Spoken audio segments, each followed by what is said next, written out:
defined his father's presidency. Reagan was known for his radio talk program, The Michael Reagan Show, and also chaired the Reagan Legacy Foundation. No word on a cause of death. That's Tom Rigotti. I'm Dave Anthony. This is Fox News.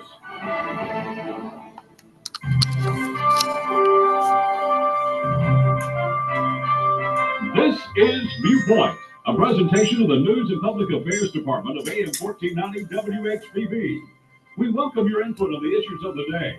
You can contact us on the Viewpoint line by calling 875-1490. The opinions expressed by our callers and guests do not necessarily reflect those of the management and staff of AM 1490 WHBB. And now, here's today's Viewpoint. And good morning and welcome into the Wednesday morning Viewpoint. For this Wednesday morning, January 7th, 2025, I'm your host, Randy Williams. 334-875-1490 and 1492 are the numbers to call if you have comments or questions. You can also join us live on our selmapostherald.com YouTube channel. And this morning, let's see, a couple of things. First, we had scheduled, I've had to reschedule twice, two different guests. First, Attorney Yusef Salam was scheduled for this morning, and then we rescheduled him for tomorrow morning. And then another group was going to come in this morning in Telepop. Yep. They are the organization that is laying the internet fiber throughout the county. And they were going to bring us up to date on where they are with that. And I think they're getting ready to go ahead and start making live connections. And then they have to reschedule. So they'll be rescheduling for maybe sometime next month. But they're getting close to activating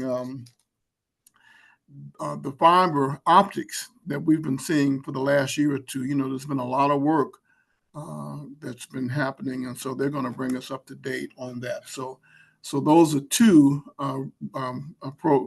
guests that we've rescheduled. You know, with Viewpoint, I try to stay flexible. Anything could happen, and so we just kind of, we respect people's time. That's more importantly, I like to respect people's time, and so there are things that happen, and God willing, we'll be here. And the audience is patient as well. And so the bottom line is, I don't have to get it first. We don't have to get it first, but we do want to get it right. That's the bottom line. Viewpoint, you're on the air.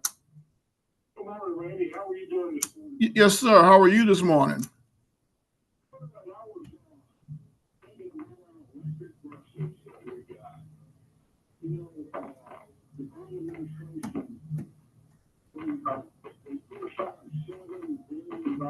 For electric buses. They only spent $1 billion, which is pretty nice.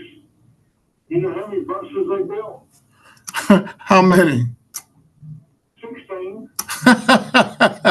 Well, let me give you a worse one than that.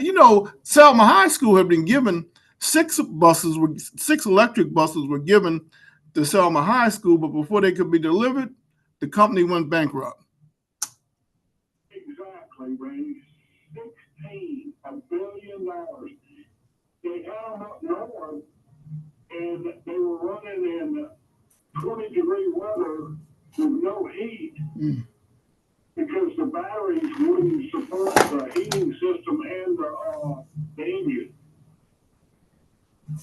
I mean, everything these so-called politicians touched was a screw up, and it cost $1 billion for 16 buses.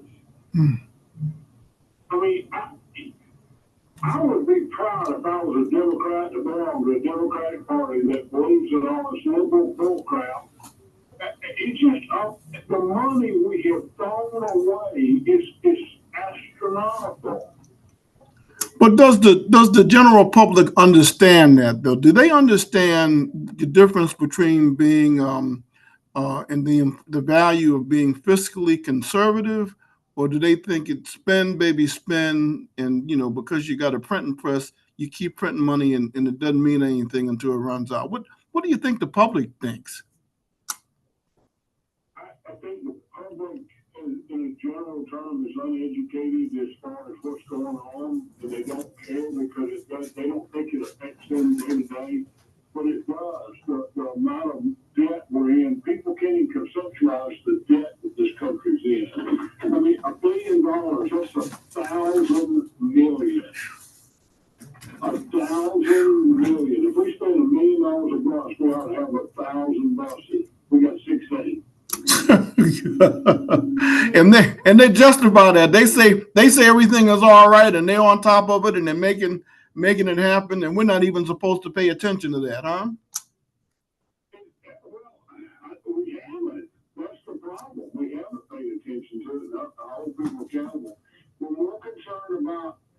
Did you read about yesterday the guy that broke out the windows in the vice president's home? I think he was transgender, the transgender person. Yeah. Yes, sir. It's amazing all these transgender people that are causing all these problems. They said he may have some mental illness. I'm going, oh, he's got mental issues. I mean, it's a definition. It's just amazing. I know you'll have another caller call in and talk about how liberal, conservative I am, and Trump's killing the world, and we boarded another tanker. They tried to get it when it was in the Caribbean, and it took off towards Europe, but they got it before the Russians could get to it, and we got that one. And it was transporting Venezuelan oil and Iranian oil, I believe, which are both have been classified that they can't do that. But anyway, they've got another one right now. They think they're going to grab, and to stop the money to these terrorist nations that have been causing us so much havoc all over the world. It's what president's ever done this? I mean, I'm tickled to death. He's going back to basics. And I believe that's what he's trying to remind us of. And there may be some people that have differences with the foreign policy the United States official foreign policy has been in the past. But if this country hadn't done some of the things that it did, especially leading up and after World War II, we may be a whole nother kind of a society. So I believe President Trump is doing it right, but people don't like him. But hey, what do we do? Should we lay down and let the rest of the world just walk over us? Well, when we have in the past, Randy, it's been out of mind. But I was listening to a bunch of students talk about how terrible it was for the Israelis killing innocent people in Gaza. I'm going, and these were British people. I'm going, do you realize what you people did to Dresden? You burned up 800,000 people in one inferno of just moms and dads and kids when you firebomb Dresden. And it was done on purpose. Look at what we did when we bombed Nagasaki and Hiroshima. Sometimes you've got to do something pretty drastic to get people to change their minds and stop what they're doing. And I don't know. If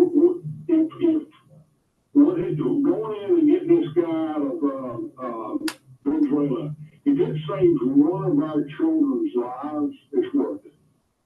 We're losing almost 100,000 people in this country a year due to drug overdose and fentanyl poisoning.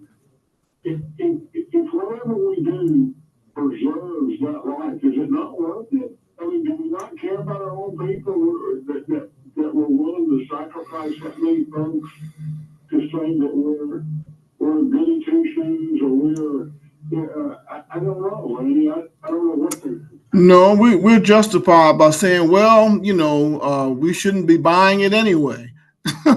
we shouldn't be addicted anyway. They've got all kinds of ways to rationalize what people feel is going to get their agenda across. But I want to know if anybody is paying attention to the news reports that the Iranians, the people of Iran, are rioting, and the Ayatollah reportedly has a plan to go to Russia to get out. Are we ignoring all of this, or what? The Venezuelans are dancing in the streets. Well, that we got 4 years to see what's going to happen in New York, and I would bet money that if I hope and pray that it doesn't collapse, but if this new mayor fails with his socialist and communist policies, the people that support that part of the Democratic Party are going to turn their head the other way and act like it never happened. Well, socialism hasn't worked anywhere. Not one place has it been successful. And I just don't understand our young people thinking that, and it's our fault. We've let these colleges and institutions indoctrinate our children with these ideas, and now they think they're fact when they're not. And it's our fault. We've let it go on. So, look, you have a wonderful day today. Don't get me in trouble. Yeah, I'll try. I can't promise that, but I'll try not to. Thank you so much. Thank you for calling. Yes, sir. And in fact, I think yesterday I did end talking about political correctness, and political correctness has gone too far. But Dr. King and others during that time period tapped into, which became political correctness, was rooted in a whole nother set of principles. Today's political correctness, I asked the question, what principles is this new political correctness rooted in? Is the left-leaning Democrats, is that the new political correctness to accept men and women who don't want to accept what they are, what their natural, what they were born as? Is that the political correctness? Is to not to reject or make them feel ashamed because they don't know if they want to be a man or a woman? Is that the new political correctness? Is it based on our sexual preferences and what we like and prefer? Or is it based on the spiritual, or is it based on spiritual correctness? That's a whole nother ball game. So do we let the minority of people who don't believe in God, do we let that group of folks who are atheists and agnostics control the conversation? And so that's what I meant about, the gurus of public relations, those people who know how to manipulate social media and know how to manipulate the news media and know how to manipulate the conversation in the court of public opinion. That's who's running things right now. And that's why the silent majority rejected all of that in this last presidential election, in my opinion. Let's take this break. I'll be back with more right after this.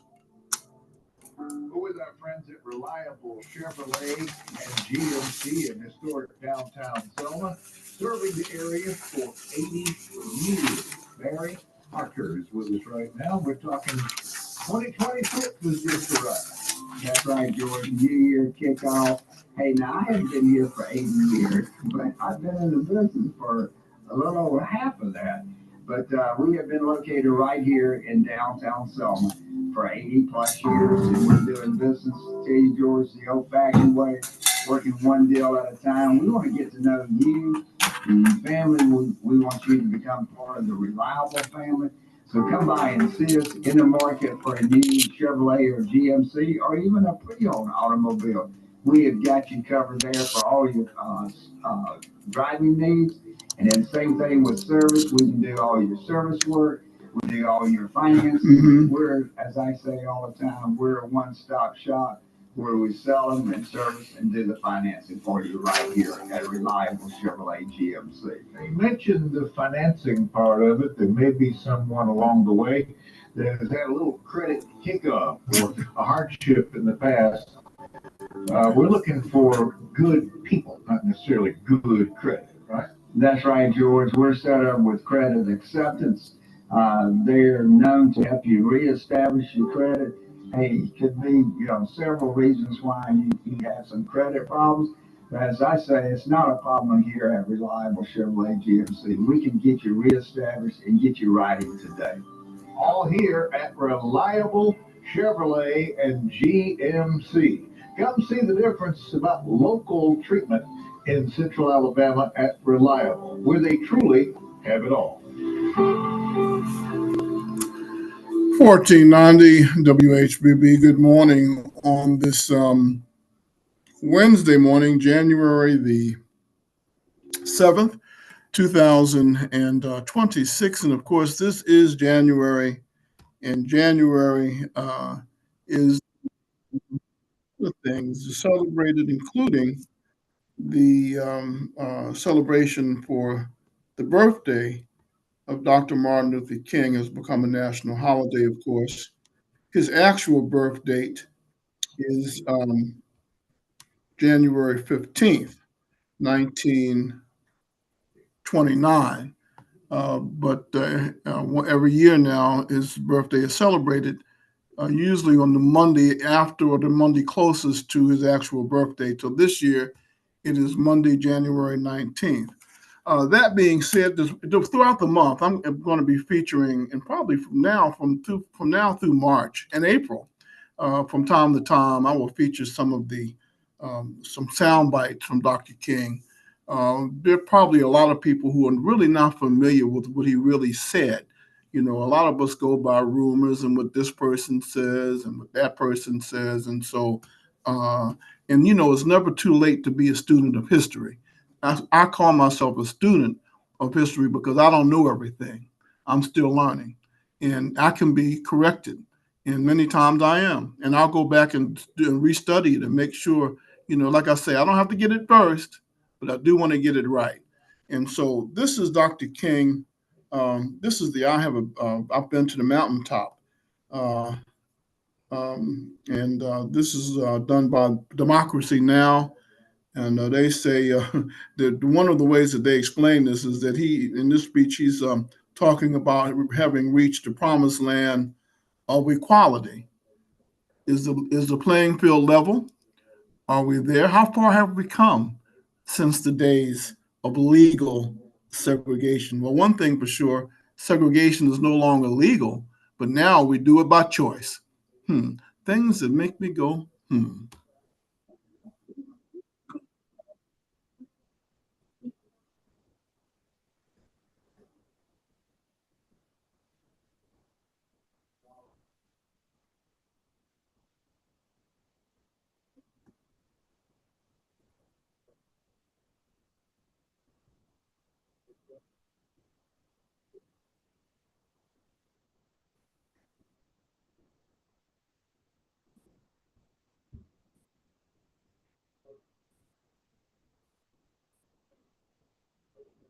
As the speech, I have been to the mountaintop. Several years ago, I was in New York City autographing the first book that I had written. And while sitting there autographing books, a demented black woman came up. The only question I heard from her was, "Are you Martin Luther King?" And I was looking down writing, and I said, "Yes." And the next minute, I felt something beating on my chest.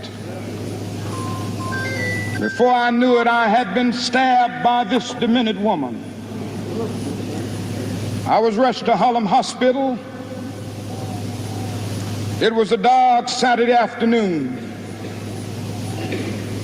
And that blade had gone through, and the x-rays revealed that the tip of the blade was on the edge of my aorta, the main artery. And once that's punctured, you're drowned in your own blood. That's the end of you. Yes. It came out in the New York Times the next morning that if I had merely sneezed, I would have died. Well, about 4 days later, they allowed me, after the operation, after my chest had been opened and the blade had been taken out, to move around in the wheelchair in the hospital. They allowed me to read some of the mail that came in, and from all over the states and the world, kind letters came in. I read a few, but one of them I will never forget. I had received one from the president and the vice president. I've forgotten what those telegrams said. I'd received a visit and a letter from the governor of New York, but I've forgotten what that letter said.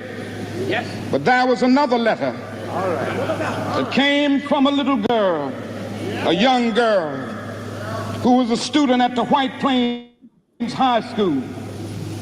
And I looked at that letter, and I'll never forget it. It said simply, "Dear Dr. King, I am a 9th grade student at the White Plains High School." She said, "While it should not matter, I would like to mention that I'm a white girl.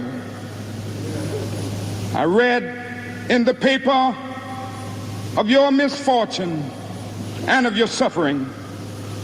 And I read that if you had sneezed, you would have died. And I'm simply writing you to say that I'm so happy that you didn't sneeze." And I want to say tonight,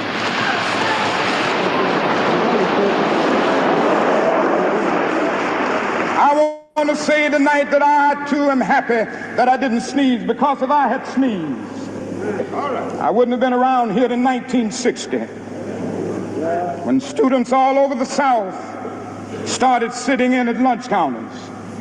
And I knew that as they were sitting in, they were really standing up for the best in the American dream and taking the whole nation back to those great wells of democracy which were dug deep by the founding fathers in the Declaration of Independence and the Constitution. If I had sneezed, I wouldn't have been around here in 1961 when we decided to take a ride for freedom and ended segregation in interstate travel.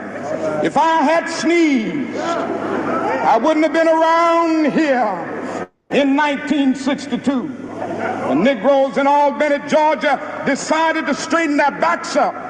And whenever men and women straighten their backs up, they are going somewhere, because a man can't ride your back unless it is bent. If I had sneezed,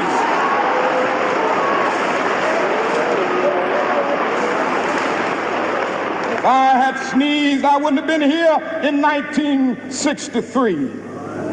And the black people of Birmingham, Alabama, aroused the conscience of this nation and brought into being the Civil Rights Bill. If I had sneezed, I wouldn't have had a chance later that year in August to try to tell America about a dream that I had had. If I had sneezed, I wouldn't have been down in Selma, Alabama to see the great movement there. If I had sneezed, I wouldn't have been in Memphis to see a community rally around those brothers and sisters who are suffering. I'm so happy that I didn't sneeze. And they were telling me, now it doesn't matter now. It really doesn't matter what happens now. I left Atlanta this morning, and as we got started on the plane, there were 6 of us. The pilot said over the public address system, "We are sorry for the delay, but we have Dr. Martin Luther King on the plane, and to be sure that all of the bags were checked, and to be sure that nothing would be wrong on the plane, we had to check out everything carefully, and we've had the plane protected and guarded all night." And then I got into Memphis, and some began to say the threats, talk about the threats that were out, or what would happen to me from some of our sick white brothers. Well, I don't know what will happen now. We've got some difficult days ahead. But it really doesn't matter with me now because I've been to the mountaintop. I don't mind. Like anybody, I would like to live a long life. Longevity has its place. But I'm not concerned about that now. I just want to do God's will. And He's allowed me to go up to the mountain. And I've looked over and I've seen the promised land. I may not get there with you, but I want you to know tonight that we as a people will get to the promised land.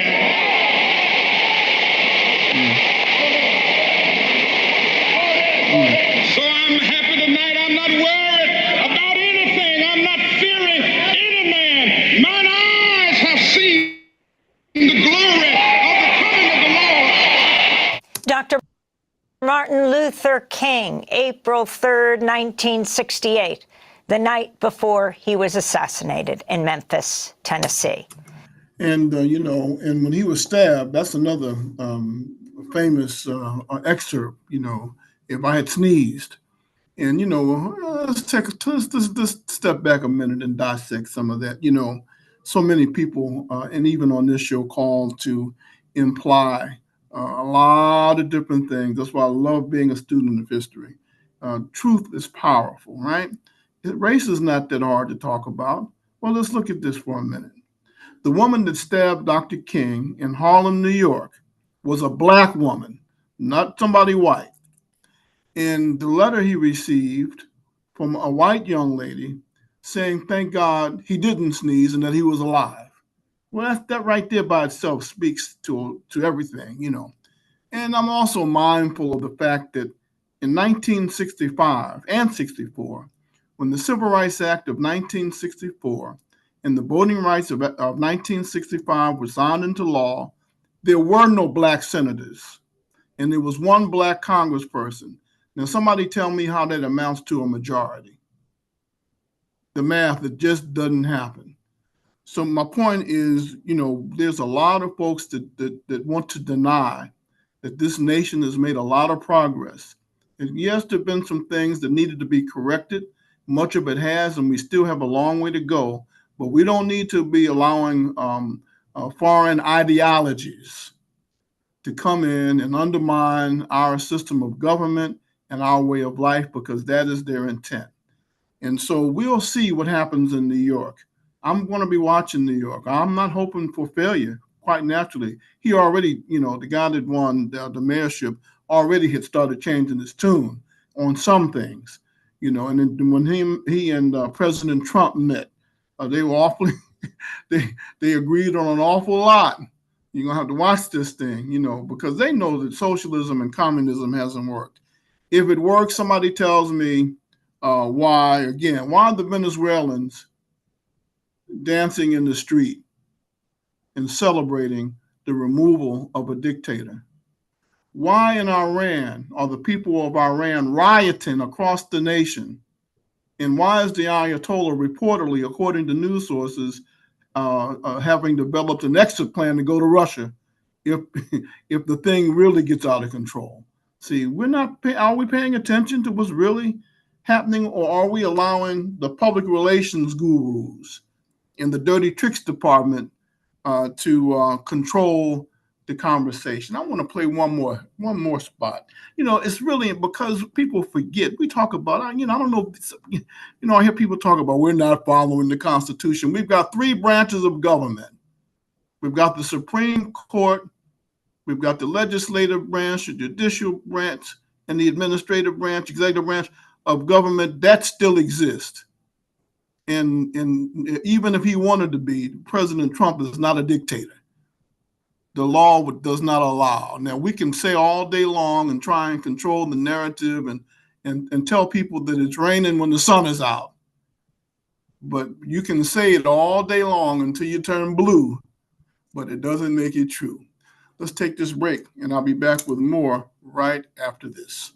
today's world, repairing your vehicle to showroom condition demands cutting-edge technology. That's what you get at the all-new George's Paint and Body Shop in Selma. After tornado damage total reconstruction, George's has the latest advanced technology, especially designed for today's multi-tech vehicles. The Bosch calibration system restores safety features like lane departure and collision sensors. The two new Chief Frame machines, its computer laser measuring system, delivers pinpoint accuracy down to the millimeter. And the two new downdraft paint booth units provide perfect quality refinishing. And with the reconstruction comes a much larger facility designed for an increased capacity and quicker turnaround times. George's deals directly with your insurance company, but they work for you. Call to schedule your estimate and repairs today. See the pros, Eric and Scooter Hagen at George's Paint and Body Shop, 1215 J.L. Chestnut Jr. Boulevard, or call 334-872-1441. The all-new George's Paint and Body Shop has reopened in Selma. By George. If you hit a deer and need repair, call Hughes Body Shop, 334-875-4470. Located 7 miles out Summerfield Road. Your deer damage vehicle repair specialist, Hughes Body Shop.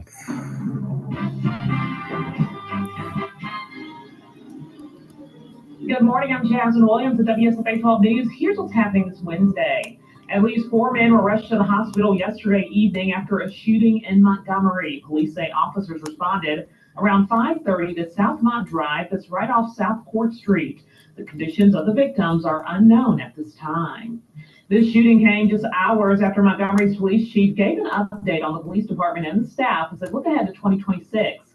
As for the number of homicides reported last year in 2025, there were 61 in Montgomery, the same as in 2024. The chief added they're looking to add retention and recruitment bonuses in an effort to hire more officers. Some health news now. Reached the highest level seen in 25 years, and officials say the severe flu season is likely to get worse. The CDC right now ranks Alabama's flu activity as high. I'm Jasmine Williams at WSFA, and these are your morning headlines. 1490 WHBB. Good morning on this Wednesday morning, January 7th, 2026. And this morning I am playing a few excerpts from Dr. King. This is January, and this is the month. There are going to be some other activities also that I need to tell you about related to Dr. King, and there'll be some guests coming in that we're scheduling for next week as well. But in the meantime, and again tomorrow, Attorney Yusef Salam has been scheduled to come in, and we've got some other things going on. But I'm going to play a portion of the I Have a Dream speech so that, I want us to really kind of focus in on this. And again, I hear so much misinformation and so much deceptive talk and narratives, right? I remember when Barack Obama was running for the Democratic nomination for president. And as much as I am not an admirer of the Reverend Al Sharpton, he was the only Black leader that endorsed Senator Obama when he was running for the Democratic nomination. All of the rest, including our local leaders, Black leaders, endorsed Hillary Clinton. But anyway, that's a discussion for another day, right? And so this is Dr. King. So I want you to hear for those of us who are familiar with him and for those of us who are not, let's hear what he was all about. And let's talk about the Constitution and the Declaration of Independence. And going further than that, freedom, and what does it mean, huh? I have the pleasure to present to you Dr. Martin Luther King, Jr.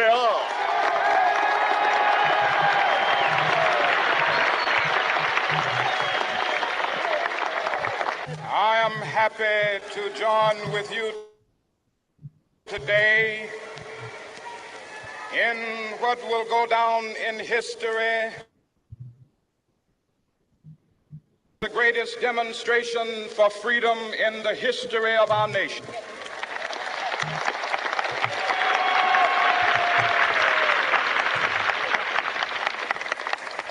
Five score years ago, a great American in whose symbolic shadow we stand today signed the Emancipation Proclamation. This momentous decree came as a great beacon light of hope to millions of Negro slaves who had been seared in the flames of withering injustice.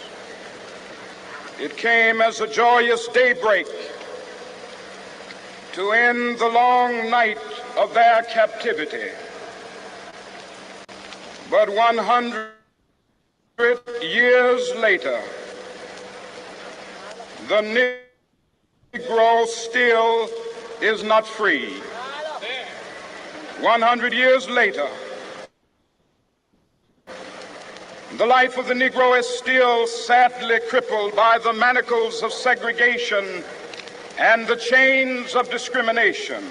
100 years later, the Negro lives on a lonely island of poverty. I have a dream that one day this nation will rise up and live out the true meaning of its creed. We hold these truths to be self-evident, that all men are created equal.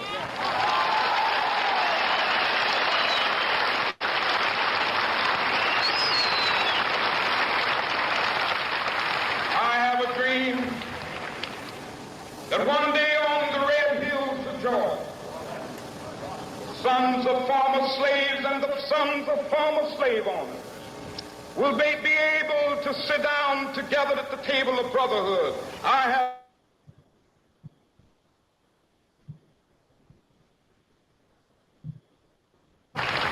even the state of Mississippi, a state sweltering with the heat of injustice, sweltering with the heat of oppression, will be transformed into an oasis of freedom and justice. I have a dream. My 4 little children will one day live in a nation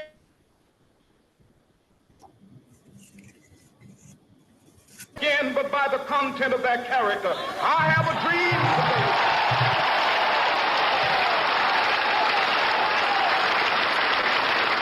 I have a dream that one day, down in Alabama, with its vicious racists, with its governor having his lips dripping with the words of interposition and nullification, one day right there in Alabama, little black boys and black girls will be able to join hands with little white boys and white girls as sisters, brothers. I have a dream today.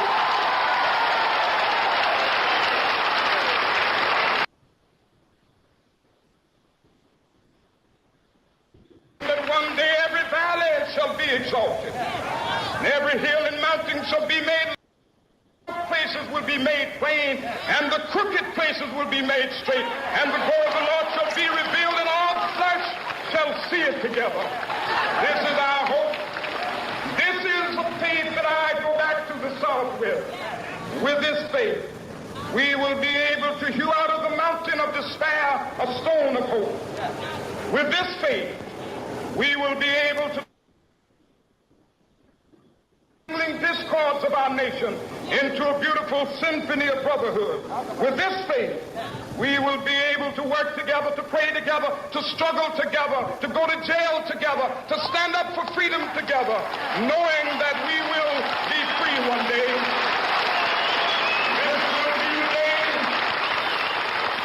This will be the day when all of God's children will be able to sing with new meaning, my country, tears of thee. Sweet land of liberty, of thee I sing. Land where my fathers died, land pilgrims cry from every mountainside.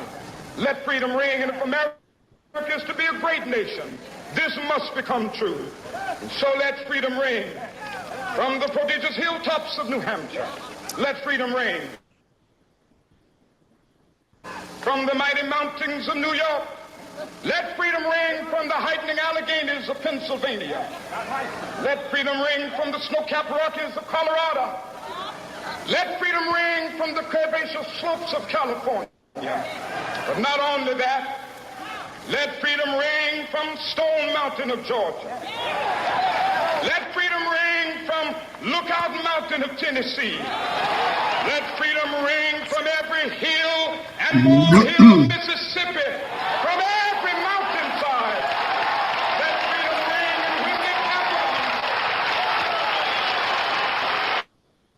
When we allow freedom ring, when we let it ring from every village and every hamlet, from every state and every city, we will be able to speed up that day when all of God's children, black men and white men, Jews and Gentiles, Protestants and Catholics, will be able to join hands and sing in the words of the old Negro spiritual, free at last, thank God Almighty, we are free at last. And that was the last part of the speech. If you get into the full speech, you know, he gets deep. He gets into a lot of things, same as he did with the Selma to Montgomery March. If you listen to that speech and listen carefully, you learn a lot about history. But so in the night that the conscience of America was awakened in the 1960s. What does that mean? Does that mean that, you know, there was a time when Muslims, American Muslims, the black Muslims in America, under the leadership of Elijah Muhammad, they preached that all white people were evil, the blue-eyed devil, right? Well, this was totally opposite from that. Then I'll show you something else. Speaking of Islam, Malcolm X, who was a Muslim, when he and Dr. King met, they were in agreement. They weren't, you know, Malcolm was not preaching violence. He was preaching self-defense. Dr. King was preaching nonviolence. A little difference. It's a thin line, but it's a big difference between, you know, preaching self-defense and being aggressively violent, like some of the protests that I see now. Now you know, so the consciousness of the 60s was based, in my opinion, in spiritual principles, not sin. You know, they weren't going around throwing blood on people or throwing paint to mimic blood in calling for the annihilation of an entire race of people. Doesn't sound like love to me. That's not what I signed off on. What I signed off on as a preteen and as a teenager was in part of what we just heard Dr. King talk about, and so did so many others. But remember, there were some black people that did not support Dr. King, and there were some white people who did. Where is our faith? I told you this year I'm going back to basics. So bring it on. If you want to engage in a false narrative and say that African Americans and other minorities have not made any progress since the 60s, then bring it on. I'll say, prove it to me. I'll prove it to us. And if you want to say that they're white, they're not white folks, not white Americans involved in the freedom movement, I'm going to tell you, bring it on. Prove it with some facts. Viewpoint, you're on the air.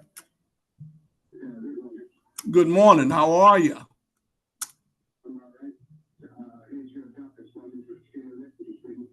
I can't understand. I don't understand what you're saying. Repeat that, please. There's what? Who's listening to me? I said, I'm listening to you by reading to a doctor appointment right now. Okay, you're listening, but what? But I still can't hear everything you're saying. But go ahead, make your point. I just want to ask you a question. What do you think Dr. King would think about the Trump administration and what are they doing now? What do you think he would agree with him about? Well, you know, one of the tragedies of the 60s and in particular Dr. King's death is that almost exactly a year to the date of his death in 1967, Dr. King gave a speech in Harlem in New York at Riverside Church, and he basically opposed the Vietnam War. He gave his position on the Vietnam War, which was something that President Johnson was supporting. And it officially and effectively ended the relationship between Dr. King, in my opinion, and President Johnson. President Johnson had provided Dr. King with protection. And when he took that position on the Vietnam War, it ended their relationship and ultimately may have been one of the factors that resulted in Dr. King's death. So Dr. King was anti-war. That's the first thing. I don't know that he would agree with everything that President Trump is doing, but I think he would agree with some of the things that he is doing. So it's a mixed bag.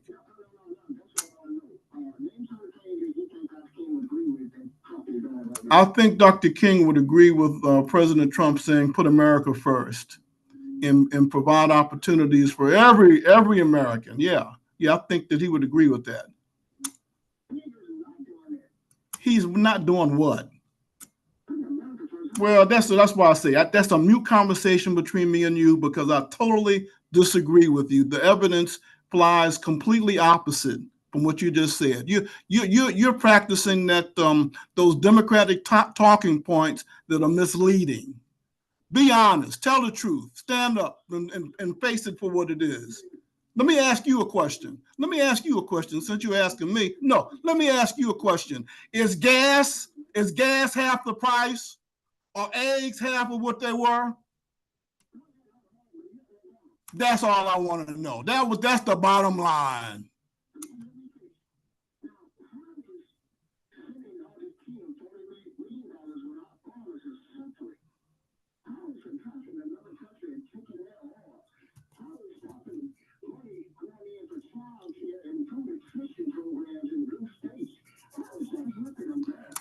Well, for me, what your statements tell me that you're naive. That's the first thing. This is a dangerous world.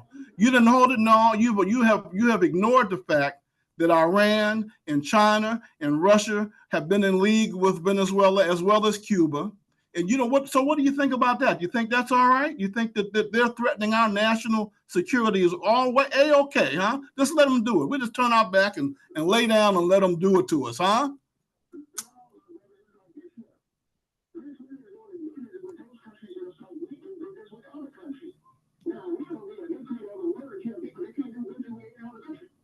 Well, like I said, I think you're politically naive, and as far because you remember, no, I forgot. You said that President Trump didn't have enough sense to make money.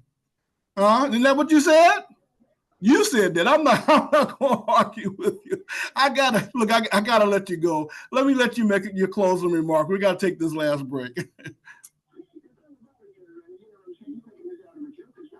It's funny to me because you're lying. You lie about what you said. You said about a year or two during the campaign, because you called President Trump stupid, and because he had been bankrupt so many times, he didn't know how to make money. That's what you said. Well, anyway, look, I gotta go. You missed your opportunity for Tom. Let's take this last break. Of a brand new home from the foundation up, you should contact Steve Johnson at Renovation Plus. This is Louise Walker. I would like to say that I'm a single female, which is like being a big target out there for anyone that you want to do work. They want to get all your money and think you don't have any sense. And when you find somebody that is a bona fide contractor that's honest, it's just a joy. As a single female, I would like to warn everyone out there that needs a contractor to be sure that they are a bona fide contractor. But many people that do work claim to be a contractor, but they are not licensed. Call Steve at Renovation Plus, 334-412-1939. It's a big world out there, fast-paced and full of challenges. The last thing you need when you have a vehicle accident is more hassle on top of hassle. Wouldn't it be great if you could just go sit down and talk to Mom and Pop whenever you can? Mom and Pop are alive and well at Autumn Beauty Body Shop in Selma. Karen and Cindy Grimes have owned and operated Autumn Beauty Shop for a good while now. They make Cindy a caring family approach to their customers. Certainly they have the latest multi-tech equipment and highly trained technicians, and they have an excellent relationship with all the insurance providers. But they have something no other body shop has. They have Aaron and Cindy, the mom and pop of vehicle body repair. A simple approach to discussing the damage, the estimate, and the factory quality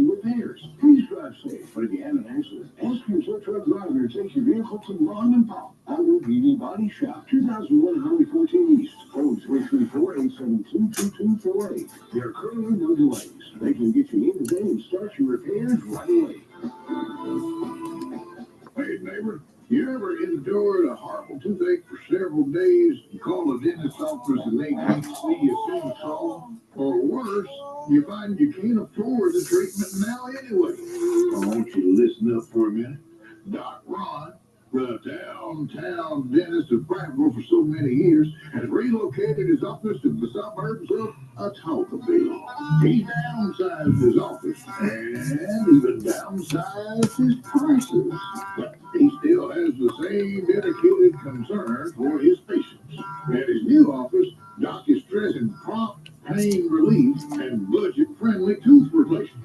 So whether you got a small problem or looking for a total rebuild package, you call the Dirt Road Dentist now. That's Dr. Ron at 365-2238. The Dirt Road Dentist. 27 minutes from Selma city limits. 1490 WHBB Viewpoint, you're on the air. Good morning, man. Yes, sir. How are you this morning? Pretty good. How about you? Doing fine, doing fine. What's on your mind? We started out in Smith. We started out with Venezuela. Right, started the mess with Iran. And all the rest of this stuff like with China. There's a very few that cause all this mess. And every one of them is a Democrat. Joe Biden started this mess right here with Ukraine. Why? Because he wants some money. Well, he's having time. You know what they're thinking about the rest of your life. You think all that money back is the Ukraine debt? Reaching Ukraine? No. So, when Joe Biden's back it. Right along with Obama. I mean, he had money just like Trump did, but he can when he went in office. I mean, he didn't need to be president. And the thing about it is, Randy, well, that's me out of here, but I have put the Yahoo in there. I will never vote for them again. Well, no, wait a minute now. You know, people call and imply that you might be racist. How is it that a person that has been accused of having racist views vote for a black man for president? How do you explain that? You see? Because I've learned by it for a long time, a black man I just about as big as a white man can. Whether he's Democrat or Republican. Well, when you say things that they agree with, then you're all right. But when you say something that they don't agree with, then you're racist. It's it's like a convenient judgment. As long as I can be right, that's all I'm interested in, not the truth.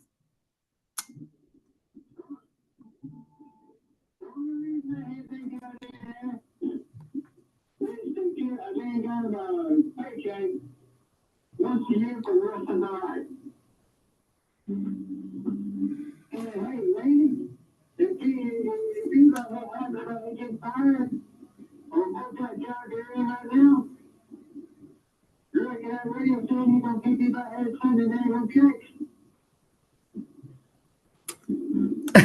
Yeah, I hear you. Well, the Lord is good. I'm blessed. That's the best way for me to respond to that.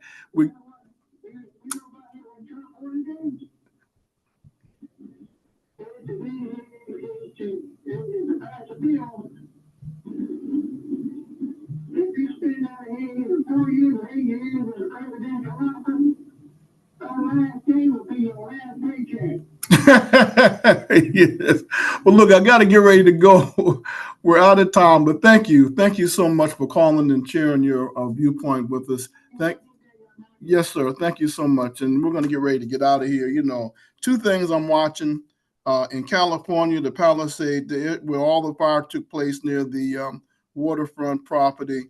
They want to turn a lot of their property into low-income housing. My question is, will they prepare the residents of low-income housing for being able to take care of the property? will they be given, will the right foundation be laid? And the other thing, of course, I'm watching is the affirmed, proclaimed Democratic Socialist mayor of New York. Let's see what happens there, huh? But that's all that's going to take time. See you tomorrow morning, the good Lord willing. Stay tuned for Fox News up next on WHBB Selma. The U.S. military